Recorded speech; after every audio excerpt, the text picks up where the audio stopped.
Welcome back to day 6 of Kotlin की बुनियाद series. आज की वीडियो में हम एक और डेटा टाइप को डिस्कस करेंगे जिसको हम कहते हैं स्ट्रिंग।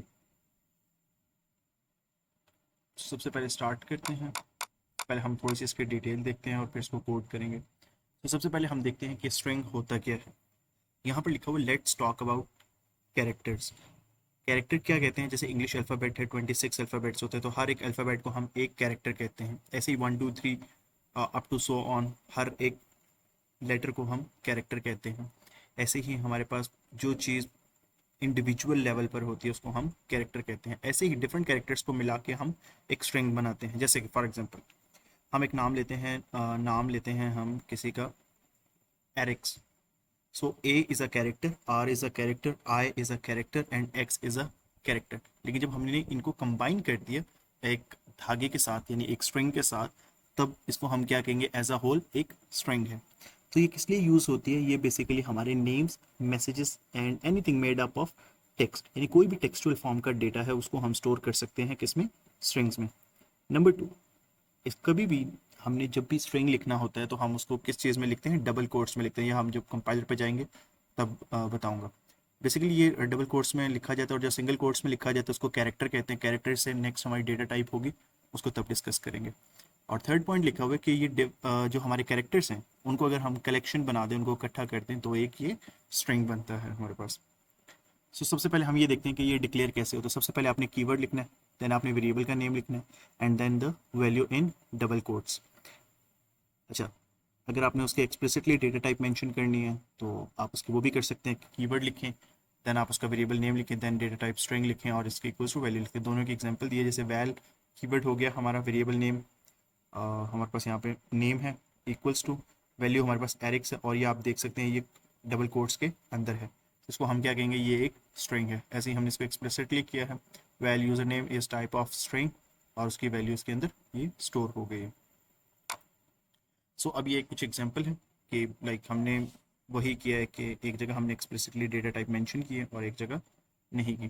फुल नेम एरिक्स टेक लिखा है और वहाँ पर हमने सिटी को एक्सप्लिसिटली मेंशन किया और लाहौर उसमें वैल्यू स्टोर की। अब हम अपने कंपाइलर पर चलते हैं और कुछ कोड करते हैं। सो यहाँ पे मैं स्टार्ट करता हूँ। अच्छा, अब एक काम करते हैं, well name is equals to Eric's tech, और इसको मैं प्रिंट कर देता हूँ। ठीक है, मैं इसको रन कर रहा हूँ। 6। सो उस टाइम तक हम ये देख लेते हैं कि स्ट्रिंग्स मेनली हमने जब भी कोई भी वैल्यूज़ यूज़ करनी है उसको हम कोई भी वैल्यू हम इसमें स्टोर कर सकते हैं। जैसे ज़रूरी नहीं है कि हमने सिर्फ क्या लेटर्स ही स्टोर करने, हम इसमें नंबर्स भी स्टोर कर सकते हैं और वो नंबर्स एज अ टेक्स्ट के फॉर्म में होंगे। इसमें हम स्पेशल कैरेक्टर्स भी यूज़ कर सकते हैं, इसमें ट्रू फॉल्स भी सेव कर सकते हैं, और भी डिफरेंट तरह की हम इसमें चीज़ें सेव कर सकते हैं। तो ये यहाँ पर हमारे पास प्रिंट हो गया। अगर अब मैं इसके ऊपर यहाँ पे क्लिक करूँ, देन यू कैन सी कि इसकी हमारी टाइप क्या है, स्ट्रिंग की। अगर मैं इसको कंट्रोल प्रेस करके इसके ऊपर क्लिक करता हूँ तो ये यहाँ पर हमें बता रहे हैं कि the string class represents character strings, all strings literals in Kotlin program such as ABC, कुछ भी हो सकता है, are implemented in this class. अब हम एक काम करते हैं, एक और वेरिएबल लेते हैं, उसको एक्सप्लिसिटली करते हैं, name is of type string. अच्छा, मैं काम करता हूँ, सिंगल कोट में लिख देता हूँ। अब यहाँ पर आप देखेंगे तो कुछ एरर हमें मिलेगा। वो कहने कि आपने, अच्छा, जब भी हमने कोई कैरेक्टर लिखना होता है तो उसमें हम सिर्फ एक कैरेक्टर लिख सकते हैं, इसलिए वो हमें यही एरर दे रहा है कि आपने ये गलत किया। तो मैं इसको सेव करता हूँ, इस करना पड़ेगा। हाँ, अब ये देखें, ये इसने क्या किया, हमें एक पूरा वो बना दिया स्ट्रिंग। अब मैं यहाँ पे कंट्रोल प्रेस करके इस पर क्लिक करता हूँ। सो ये द स्ट्रिंग, ये हमें बता रहे हैं कि क्लास बेसिकली क्या करती है। The string class represents character strings, all string letters in Kotlin, ये हमने अभी पढ़ा था। और ये आई थिंक आपको इतनी ना उसके पढ़ने की ज़रूरत नहीं है। मैं बस ये बताना चाह रहा हूँ कि इसके ना कुछ हमारे पास फंक्शंस होते हैं, जैसे कंपेयर टू, हम स्ट्रिंग्स कंपेयर कर सकते हैं, लेकिन वो हम जब एडवांस स्ट्रिंग्स पढ़ेंगे तब हम उसको देखेंगे। मैं यहीं पे इसको प्रिंट कर देता हूँ। मेन जो भी मेरा बताने का मकसद है वो ये है कि ज़रूरी नहीं है कि हम सिर्फ वही करेंगे कि एज इट इज़ सिर्फ हम वर्ड्स को ही प्रिंट करेंगे। यहाँ पे भी मैं कुछ और आपको करके दिखाता हूँ। मैं एक काम करता हूँ, well sum of two numbers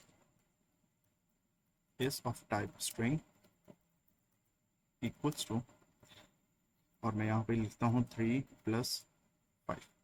सो मैं यहाँ पे अब इसका रिजल्ट को प्रिंट कर देता हूँ।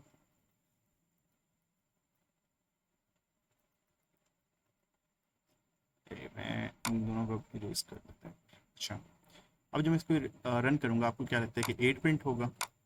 अगर आपने 8 चूज़ किया है कि इसका आंसर 8 प्रिंट होगा, then you are absolutely wrong, क्योंकि अब होगा क्या उसको हम समझते हैं। सो उसने क्या किया कि उसने इसको एज अ एक होल वैल्यू को कंसिडर करते हैं। उसको नहीं पता कि इसको प्लस करना है, माइनस करना है, कंपाइलर को ये चीज़ नहीं पता, वो इसको एज अ टेक्स्ट के फॉर्म में उसको, यानी आप ये समझो कि जैसे हमारे पास फोटो कॉपी मशीन होती है, उसने एज इट इज़ इसको फोटो कॉपी करना होता है। ऐसे ही मैं एक और काम करता हूँ, वेल डेसिमल वैल्यू हो, एक मैंने वेरिएबल बनाया और इसमें मैं स्टोर कर देता हूँ 3.14। मैं सेम इसको भी प्रिंट कर लेता हूँ। अब देखते हैं कि इसमें क्या प्रिंट होगा।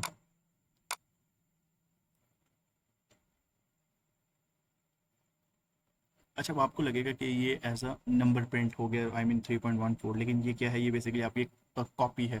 ये आपका सिर्फ एक मतलब वो है, फोटो कॉपी है, और ये एज इट इज़ ही नंबर है। यानी इसको हम नंबर नहीं कंसिडर करेंगे, इसको हम क्या कहेंगे, ये एक टेक्स्ट है। ऐसे हमारे पास टेक्स्ट और भी तरह का होता है, मेनली हमारे पास यही होता है जिसको हम करते हैं। यानी आप ये समझिए कि जो कोड्स में लिखा जाता है वो एज इट इज़ ही होता है। बेशक आप कुछ भी लिख लें, प्लस लिख लें, आगे बेशक -3 लिख दें, बेशक कुछ भी लिखते हैं आप, ब्रैकेट्स लगा लें, ब्रैकेट्स लगा लें, 1 2 3 लिख लें, कोई इशू नहीं, ABC लिख लें।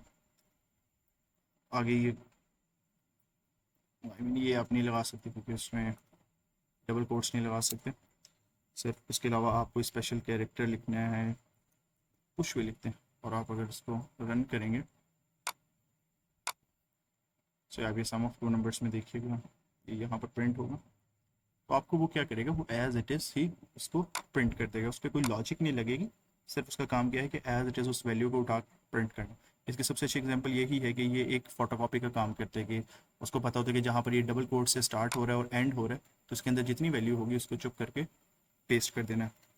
सो अब हम वापस चलते हैं और देख लेते हैं कि आज का होमवर्क क्या होगा। सो आपने सिंपली एक माई स्ट्रिंग के नाम से एक कॉटलिन फाइल बनानी है, उसमें आपने एक वेरिएबल डिक्लेयर करना है जिसमें आप अपने नेम और अपनी सिटी दोनों को पहले एक्सप्लिसिटली और फिर उसको ऑटोमेटिकली दोनों तरह डिक्लेयर कीजिएगा और उनको प्रिंट कीजिएगा।